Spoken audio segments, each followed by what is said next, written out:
Hat trick শিরোপার হাতছানি, নতুন স্বপ্ন, নতুন চ্যালেঞ্জ।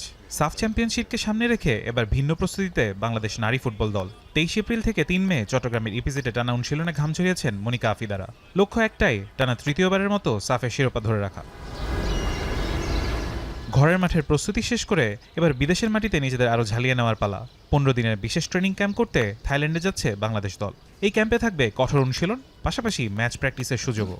থাইল্যান্ডের প্রিমিয়ার লিগের ক্লাব অর্থাৎ টায়ার 1 লিগের ক্লাবের দুইটা ক্লাবের সাথে আমরা দুইটা প্র্যাকটিস ম্যাচ খেলবো। ক্লাব দুটো হচ্ছে, একটা 10 তারিখে আমরা যে প্র্যাকটিস ম্যাচটা খেলবো সেটা হচ্ছে কাসিম বন্দিত এফসি, আর 17 তারিখে আরেকটা ম্যাচ খেলবো সেটা হচ্ছে ব্যাংকক স্পোর্টস স্কুল এফসি। এই দুইটা ক্লাবের সাথে আমরা দুইটা প্র্যাকটিস ম্যাচ খেলবো এবং একইভাবে থাইল্যান্ড থেকে আমরা 21শে মে রওনা দিব ইন্ডিয়াতে। We've had some new players come into the group, and I think off the back of the ASC tournaments, this is my fourth tournament, which will be my fourth tournament back to back.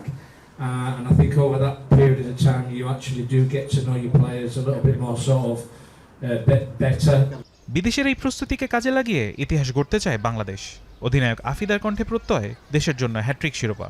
চট্টগ্রামে camp করেছি, তারপরে এখন আমরা থাইল্যান্ডে যাব camp করার জন্য। আগে আমরা বিদেশে ক্যাম্প করার সুযোগ পেতাম না, তো ফুটবল ফেডারেশন এখন আমাদেরকে সেই সুযোগটা তৈরি করে দিচ্ছে। তো আমরা অবশ্যই চেষ্টা করব এই সুযোগগুলো কাজে লাগিয়ে ভালো খেলার, এবং যেহেতু হ্যাট্রিক চ্যাম্পিয়নের সুযোগ, ইনশাল্লাহ আমরা যেন চ্যাম্পিয়ন হতে পারি। সবাই আমাদের জন্য দোয়া করবেন।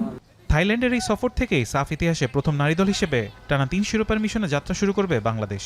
নিজের শেষ অ্যাসাইনমেন্টে কোচ পিটার বাটলারও চান শিরোপা উৎসব করতে। ফারহান ইহসান, এখন, ঢাকা।